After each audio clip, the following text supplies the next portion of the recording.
Hello my loves and welcome back to my channel. If you are watching this on the Greek City Times YouTube, welcome. We are so glad to have you here. In today's video, I have the great pleasure of interviewing Dr. Sabine Hazan. Now, Dr. Hazan is a world-renowned gastroenterologist from California, and she is the creator of the world first ProgenaBiome. So this is a world first research laboratory where they test genetic sequencing, and they also test like the gut microbiome. And so Dr. Hazan is a firm believer that disease can only be understood through precision medicine by focusing on the individual and the changes within. So Dr. Hazan really took me through topics like irritable bowel syndrome, how you can't just cure it overnight. It kind of takes trial and error and a lot of patience. The importance of keeping a food diary, which I think is pretty cool. I've never had a GI doctor tell me to keep a food diary. And we briefly touched on how the carnivore diet may not be a cure for your GI problems. Now, I know that I have done the carnivore diet and it has helped me, but I want to remain open to the possibility that it may not be a cure for everyone. So without further ado, let's get into the interview. As usual, if you have enjoyed this, give it a big thumbs up, and I hope you learned a thing or two. So enjoy, guys. So welcome, and I want to thank you very much for coming on. Can you tell us a bit about yourself and what you do? So I'm a gastroenterologist, and I've been doing clinical research for pharmaceutical companies for a long time, almost 2 decades, actually probably a little bit 20 decades. years. Yeah, so I started at University of Florida with doing research. And my first clinical trial was for Crohn's disease with a drug called Remicade. And Remicade, brought on other drugs and other protocols. And over the years, I started doing so many different protocols for so many different conditions, because research is research, that I landed as known in the world of clinical trials as the queen of C. diff, which is a bacteria that people get from eating antibiotics. And so C. diff brought on clinical trials on fecal material, microbiome pills. That's right. Yep. And so that came into my desk, and I started doing the first clinical trial on the microbes in a capsule.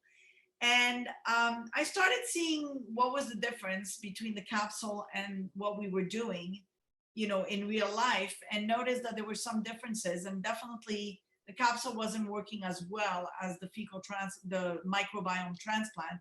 And that's what I'm going to call it, because I think people have had enough of fecal transplant hearing it. So it's microbiome transplant. And so when we transplant, these microbes, and then we see something changes, right? A person's growing hair, a person's arthritis is improving, their psoriasis is improving, their chronic urinary tract infections, their a patient with metastatic cancer I had, and it helped her prolong her life by giving her transplant that sustained her gut, and therefore allowed her to survive or support, chemotherapy. So when all these cases happen and you see something change, you say something's in the microbiome. What are we doing? And so I started sending my stools before and after fecal transplant to different labs, and I got different results. And that opened up the whole can of worm, if you want to call it, to me, where I started asking all these questions. Well, first of all, we're in the microbiome space. We're putting, microbes in capsules. We don't know where they're landing. We don't know whether they're landing in the stomach and messing up the stomach or the small bowel or the colon. We don't understand the microbiome. We don't understand what we're doing when we're doing microbiome transplant as GI doctors, right? Let alone what do we do? Because people have asked me, I had a company that does analysis of microbes and analysis of fecal material, and said, I don't understand why you don't just put microbes and fecal material in capsules and treat all the autistic children out there. Mm-hmm. And I said, well, that would be great if we knew what we were doing, but our intent is not to kill, it's to heal and do no harm. And so The Hippocratic Oath? That's absolutely. right. And so that brought on the interest to open up ProgenaBiome.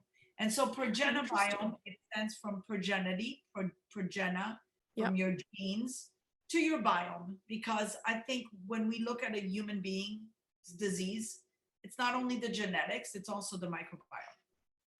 Wow, that's incredible. Wow. Okay. So can you tell us a little more about ProgenaBiome?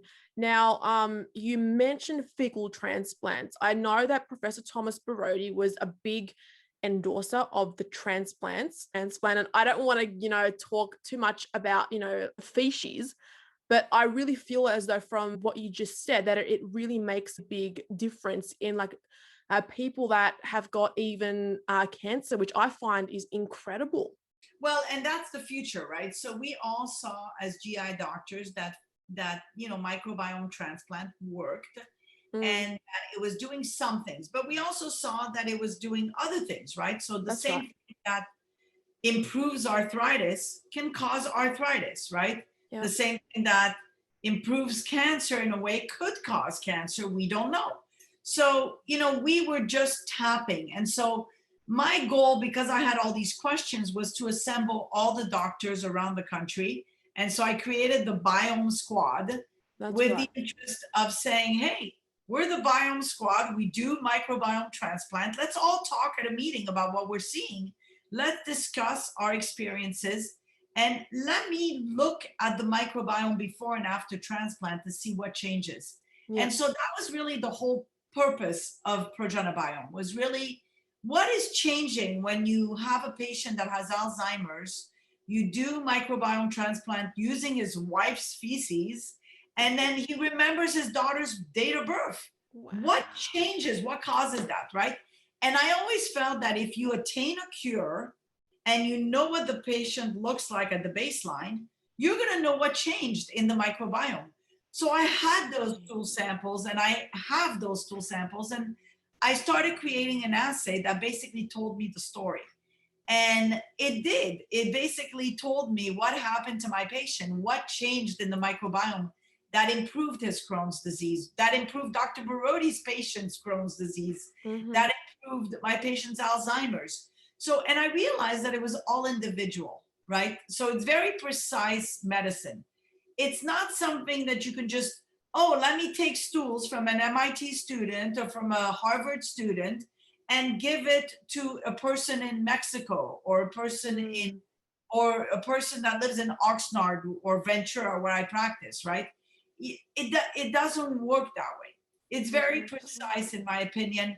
Some doctors have had amazing results with the biome banks that are selling these products, and some doctors don't have amazing results. And somewhere in the middle is precision medicine, right? Somewhere in the middle, you figure out, well, that didn't work and that worked. Where is the truth? And when you find the truth, it's amazing, because the truth is really reproducing the data, and not only reproducing the data, but showing another doctor that your data is reproduced, right? And I say this with research, all research needs to be valid, verified, and reproducible. If you don't have those three things, if it's not valid, you're doing nothing. If it's not verified by someone else to say, yes, 2 + 2 = 4, I took 2 cubes and I took another 2 cubes and they equal 4, and it's verified. And then I bring on another person, a third person, and say, can you reproduce that 2 + 2 = 4? Then at that point, it becomes legit science, and it becomes a science. And, we're entering a world where we can no longer do clinical trials with looking at a placebo versus a control. We have to be precise. We have to understand, why did the placebo work and not the drug? Was it because the patient microbiome was different and therefore could not tolerate the drug? And therefore, it's not that the drug doesn't work, it's just that it doesn't work for that patient. And so we have to be better at doing science and medicine. because over 30, so many years, and not only me, so many drugs have gone through the FDA and have failed, but have worked amazing. Gastroparesis, I remember doing a clinical trial, and the patients were doing amazing, but the drug never made it because some of the placebos were doing amazing too, right? But for those people who they resolved and cured, something changed in them. And for the people who resolved on placebo, well, something happened as well. So I think we need to understand. So some 15% of the American population has irritable bowel syndrome, and it's twice as prevalent in females as males. I think they're very similar numbers in Australia, but I feel as though personally it's higher. I got irritable bowel syndrome a long time ago. I haven't really cured it. I've somehow lived my life around it, kind of thing. Do you think that a fecal transplant can actually cure or reverse irritable bowel syndrome? Well, there's certainly, possibility of that, but you have to remember irritable bowel syndrome is such a vast, array, right? So you have people that are deemed irritable bowel syndrome and they have endometriosis. You have people that have irritable bowel syndrome and they have bacterial overgrowth. You have people that are irritable bowel syndrome and actually are really Crohn's disease, right? And they're just not diagnosed. Some people, I've had a couple cases over the years deemed irritable bowel syndrome, and actually one of them was an ectopic stomach in the small bowel, another one was a carcinoid. So, sometimes, irritable bowel syndrome gets put into this array. And I think as women, we're sensitive as women, right? Women patients, women in general, we feel, the symptoms. And so that sensitivity, gets us tagged as irritable bowel syndrome, But sometimes there's something more. I cannot tell you how many young ladies I've diagnosed with endometriosis, and that was the problem, not irritable bowel syndrome. It's, or scar tissue behind the bowels. And so, there's such a difference. Now, of course, there is a percentage of the population that is that true irritable bowel syndrome, but is it irritable bowel syndrome or is it a visceral hyperalgesia, meaning oversensitive gut where the receptors are so sensitive that you're feeling every little thing and therefore you're having the symptoms, right? And then, or is it a bacterial dysbiosis, which is then becomes my world, right? In other words, that's right. There's a group of microbes in the gut that are essentially out of balance and they're just not functioning properly. And so therefore at that point, yes, fecal transplant could help those people. But you have to be careful that you're not swapping an irritable bowel syndrome case for an arthritis case, right? Irritable bowel syndrome for cancer. And that's a concern with fecal transplant or microbiome transplant is really, fine-tuning, the microbes that you're going to be utilizing, because everything in life is risk versus benefits. Yeah. And everything in life has risks. And you don't want to swap something that's mild, even though debilitating, but it's mild compared to something that's serious, like an arthritis or a deformity of the arthritis, or, the same thing that, and I always tell people, Dr. Colleen Kelly showed 2 cases of alopecia areata who grew hair after fecal transplant or after microbiome transplant they had C. diff. And, I always say the same thing that grows hair can lose hair. The same thing that improves arthritis can cause arthritis. So we have to be careful. We're at the beginning of all this. I see people rushing to England and the Bahamas to Tamon Clinic for fecal transplant, and it's not necessarily the solution. It's the same thing as, people rushing to have, their uterus removed, thinking, well, it's their fibroid causing the problem. And then it's not, it's really a gut problem, a dysbiosis. So you got to analyze everything. And I think, a lot of thing with irritable bowel syndrome is we tend to live in a society that's very type A. We drink a lot of coffee. We're on the go. We're anxious. We have to work 20 hours out of 24 or, and then it's difficult. The body does not stop. And so imagine a bottle that you're constantly shaking. You've got gas that builds up in there. Well, imagine your body is that, right? You're constantly shaking that body and you're stressed all the time and you're shaking it and bubbles build up. Well, that's going to cause you problems. So you got to calm down the system and you got to take a step back. And that's why I think I'm a big pusher of meditation, yoga, breathing, exercises, eating the right foods, comfort foods, keeping a diary of things that improve you and things that hurt you. Because really nutrition is key. So is it the future? Maybe. Wow. Okay. So talking about food, there was a study that came out that I'm just going to read off here. It says that plants and legumes are a lot better than beef products at reducing inflammation of the small and large intestine. So why is this?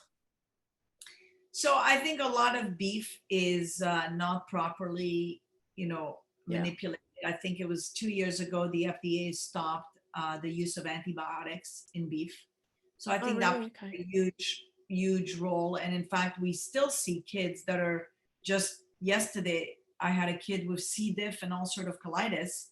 And the common story was he had a hamburger and he had a piece of lamb that didn't look right. So you wonder if that beef was vaccinated and probably, he's eating the vaccines with the meat. I mean, not vaccinated, I'm sorry, and got antibiotics. Yep. It's all like, get vaccinated. My mind is like, vaccinated. That's all right. Everywhere you go, every 10 minutes at Walmart, get vaccinated. So anyways, what I was saying is the beef gets antibiotics and the beef, gets antibiotics and you're essentially eating the antibiotics of. And that's why you get sick. Yes. So but legumes in general, definitely, there's some benefit to it. There's definitely a lot of good studies out there on legumes and vegetables.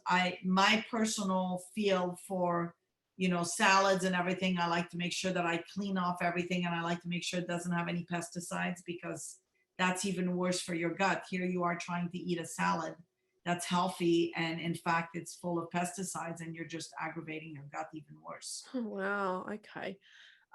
So would you say the Mediterranean diet is the best diet at reducing inflammation in our guts?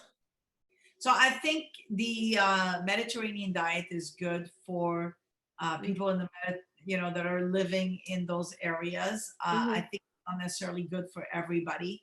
Okay. I don't think it's good for the Mexicans, because that's a different culture and a different microbiome there. I don't think it's good for Japanese. They have a different culture. They're used to, the rice and the Japanese food. Chinese, vice versa. So I think, every culture has a different microbiome and every culture has a different reception to foods.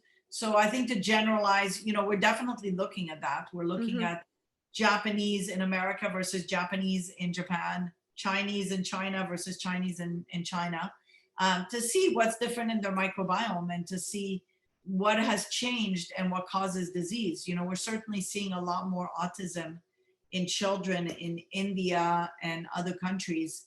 And so one wonders if maybe there's something in the food supply or in the microbiome that gets transferred that causes that. So that's quite interesting that you actually said that because there's this craze going around now. I'm sure you've heard of it. The carnivore diet. It's everywhere I look. There's a new carnivore cured person. I can see you shaking your head. I know, because it's like we're all different. How could we possibly eat the same foods? Exactly. We all So have different fingerprints. How can we eat the same foods? That's my question. Exactly. And anytime somebody is doing that, they're selling you something. It's marketing, right? They're selling you that, the beef or the farm or, or the new probiotic or something. So I feel like people know in their gut what they tolerate and what they don't tolerate. Yeah. I think, if you're eating 10 donuts a day and you've got a problem, then maybe the 10 donuts is not a good idea, right? We know what causes us problems and indigestion. My favorite question is when people come to my office and they're like, every time I eat corn, I have to go to the bathroom. And, well, why are you eating the corn? Clearly, take it out. Take it out. It would have saves you a GI consult. Why even go there, in my opinion? If you're drinking something or you're eating something that's affecting you, why do it?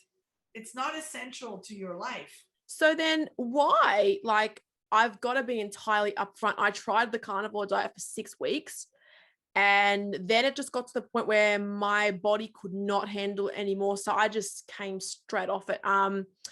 But why is there this huge push towards a carnivore diet? I don't really understand it. And is it actually healthy for your body to just consume, I don't know, pork and eggs and cheese and beef and whatever, really? Is it? I mean, if you want to have a heart attack and see my husband, the cardiologist, yeah, that's probably the right way. But I mean, I think it's a mistake to consume anything, in large amounts. And I think anything in moderation. Yeah. And I think your body knows when you've overdone it. Your body knows when you're craving something and you're sick. And we all know, right? We know that if we're eating a whole pizza, we're going to gain weight. You don't need the book to tell you how to lose weight. You just know that if you're eating a whole pizza, calories in, calories out. I mean, that's the way it is. We all could write the book on weight loss. We all could write the book on nutrition. So I think ultimately we all know what's good for us because it is individual. We all changed our diets. We've all become, diversified in our foods because we're exposed to certain foods that we weren't exposed as a kid. I myself am from the Mediterranean diet. So that was my exposure. And then I came to America from Canada and, from Europe, and basically started eating foods that I wasn't used to. I never had eaten Mexican food, and I never had eaten sushi too much. And, that didn't really settle. Of course, with time, you get adapted to that and changes. But of course, there's a variety of foods that certain people just can't tolerate, and they just need to know that that's not the way they should go. If you start having symptoms from foods, then stop the behavior. Stop the food. Stop the foods. I mean, you noticed it yourself when you ate. Say, I did the same thing. I did ketogenic diet one time, and I ended up about keto. Yeah, I started having reflux because what did it do? It weakened my esophageal valve. And then acid started building up and I started having horrendous reflux. So I was losing weight, but I was having reflux symptoms. I'm like, well, I don't want to kill my esophagus and then get esophageal cancer. So I better stop that ridiculousness because in reality, I did lose the weight. But the problem is it didn't sustain the weight loss. And that's the key. So it's like, you got to readjust your foods, readjust if it's a question of weight loss. And, everything we put in has consequences. That is so true. So speaking about ketogenic diet. So again, from what you said before, you think that it's not one size fits everybody. And do you think that a keto diet can, because there are heaps of people out there that claim that keto can cure irritable bowel syndrome, PCOS, insulin resistance. But from what I'm kind of hearing, that isn't the case. So if that was the solution, every doctor would be recommending it for every single patient. Yep. Every patient, that has a problem has tried those, right? So the fact that it's not universal tells you exactly what I've been saying from the beginning. We're all different. We're different, how can we possibly use the same pill or the same diet? And so for those people who it's working, great for them, that worked. But for the rest, and they tried it and it didn't work, then stay off that train. Get off that train is what I'm going to say. Get off it quick. Right.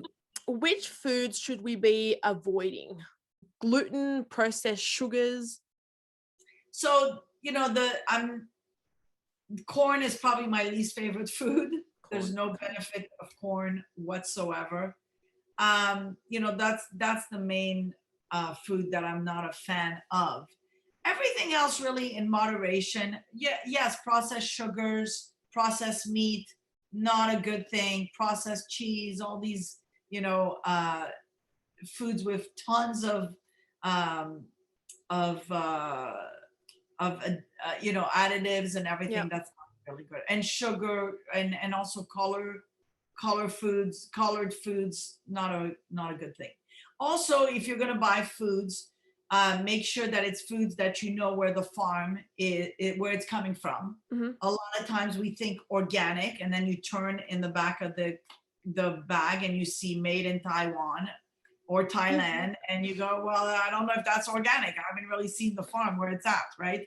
So I think there's a lot of deception in the food industry where we think something is organic and good for us, and it's actually not. You look at the salmon, for example, and you see these salmon that are like from the farm where there's 1,000 fish swimming together, and you can imagine they're swimming in their microbiome, not to be graphic.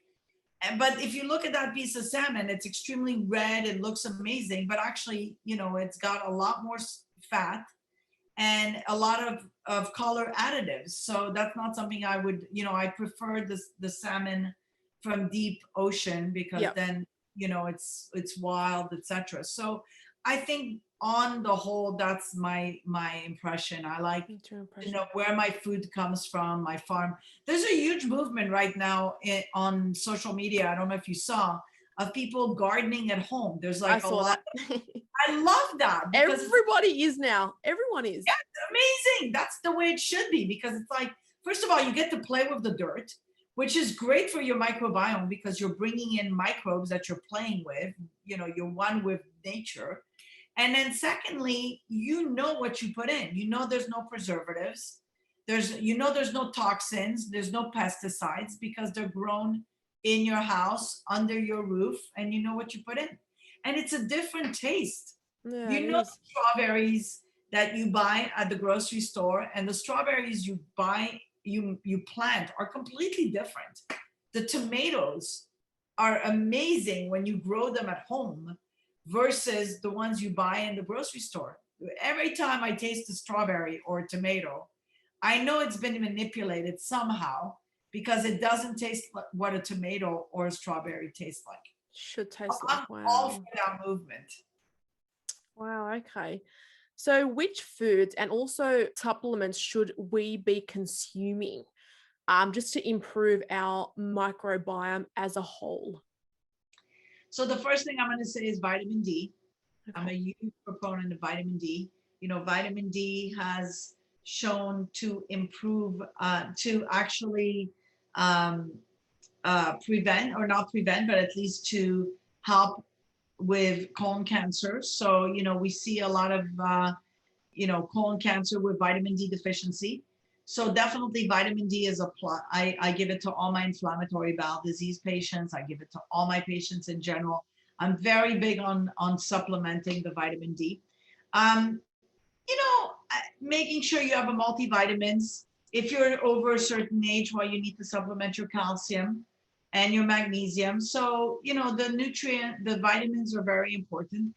Again, with the vitamins, you got to make sure that they're coming from the right place and that they're proper vitamins and that they've been tested. And, I'm trying to push the movement of FDA kind of overlooking the vitamins, because too often we're seeing these vitamins over the counters and they're actually either contaminated or they have stuff that's not, that shouldn't be in there. You look at vitamin C and then you ask yourself, is it really the pure vitamin C, or is there other stuff that was contaminated in there? And so, making sure the right companies and the right supervision and that it's a GMP company, et cetera, that's developing that. So I think that's one. Two, probiotics. In general, probiotics, I like things that are in yogurt, natural foods. I'm not a pill person because I don't know if the probiotics that are in the pill, first of all, are the real probiotics, the real bacteria, the real microbes, or is it dead bacteria, that gets into your colon, it's dead. What does a dead bacteria do to a live colon? That's the main question. So, be asking the questions. And again, if you're taking a probiotic and you're feeling gassy or not feeling well, that's not for you. So just stop it. So you can do, anything as a test trial is not going to hurt you, but things chronically being used that are wrong for you and don't sit properly is not a good thing. I see. Okay. So vitamin D. What about vitamin C? Vitamin is that important? C, got to be careful for people that have like kidney problems, because they can end up having, kidney, especially people that have renal failure, is not a good idea to over supplement. Vitamin C, also gastritis patients, it's too sensitive for them. So if you're going to do a vitamin C, make sure, it's the coated vitamin C. Just to make sure that it absorbs properly and that not too much, but that's one. In a time of COVID, I like to push zinc because that's right. Zinc. So because it blocks, the entrance of the virus, and in general any virus. But of course, don't overdo it. 25 milligrams, is enough. Because anytime you give too much of something, you lose something. So if you overdo it with zinc, you're going to lose your copper, and then you need your copper. So you got to keep the balance going with these vitamins, supplements. I understand. Okay. My last question is, what advice do you have for people who have been told that they have irritable bowel syndrome? And as you were talking before, it can be anything. It can be from like this to that. And they've been suffering for 5 to 10 years. What should they be potentially looking at? So the first thing is making sure they have a complete workup that is sure. Blood work?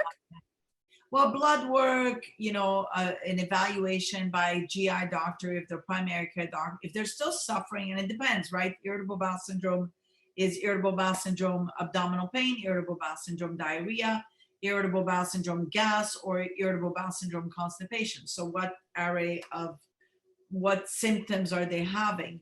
If they're not getting better and the primary cares, haven't helped them, then it's time to see a GI doctor to make sure this is what we're talking about. Certainly a good workup is important. Okay. And then, doing a diary. I think the best thing that has helped me, and I always tell my patients, keep a diary for me. Give me the time that you ate, what food you ate, and when your symptoms occurred. Because the digestive tract is very simple. It starts in the mouth, it ends up in the rectum. At any point where the food gets lodged is the problem. So if your food is stuck in the stomach somewhere, then you potentially have an idea of what's going on, right? If you're having problems, in the left upper quadrant, what and what time you ate the food at, what food is the culprit. So I think my best thing that has helped me over the years is a diary that patients have kept with symptoms, and then it tells the story. I'll give you an example, and the reason I'm like not a fan of corn, so many of my patients, or lentils, sometimes patients will come in and they'll write their diaries, and inevitably you see they had at 2:00 in the afternoon they had corn, at 7:00 at night they're having GI problems, and it's symptoms. Always, so it's always something like that. And so essentially I say, well, there's your culprit, you circle it. So I think people can just do a simple diary themselves and find the similarities of the food that is affecting them. So a food diary. Food diary, very important. The second thing that's very important is making sure you have enough fiber, right, in your diet. So if you're not having the fiber from foods, and I wrote the book, I don't know if you know, with the bad title, Let's Talk SHIT. And so I've seen that briefly.